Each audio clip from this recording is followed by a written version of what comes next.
తెలంగాణ ప్రజలకు సీఎం రేవంత్ శుభవార్త చెప్పారు. ఇవాళ ప్రజాపాలన వెబ్సైట్ ను ప్రారంభించనున్నట్లు తెలిపారు. వెబ్సైట్ ను లాంచ్ చేయనున్నట్లు సీఎస్ ప్రకటించారు.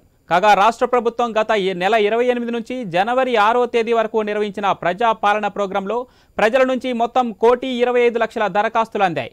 ఇందులో అభయహస్తం పేరుతో 5 గ్యారంటీల కోసం వచ్చిన అప్లికేషన్లు 1 కోటి కాగా రేషన్ కార్డు, ధరణి తదితరాల కోసం అదనంగా మరో 19,000 అప్లికేషన్లు వచ్చాయి.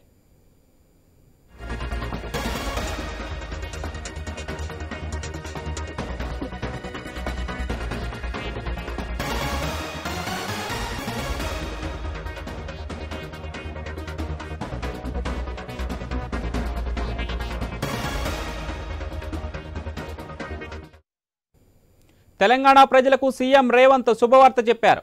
ఇవాళ ప్రజాపాలన వెబ్సైట్ ను ప్రారంభించనున్నట్లు తెలిపారు. వెబ్సైట్ ను లాంచ్ చేయనున్నట్లు సీఎస్ ప్రకటించారు.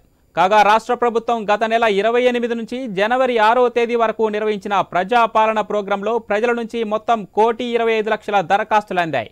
ఇందులో అభయహస్తం పేరుతో 5 గ్యారంటీల కోసం వచ్చిన అప్లికేషన్లు 1 కోటి కాగా రేషన్ కార్డు, ధరణి తదితరాల కోసం అదనంగా మరో 19,000 అప్లికేషన్లు వచ్చాయి.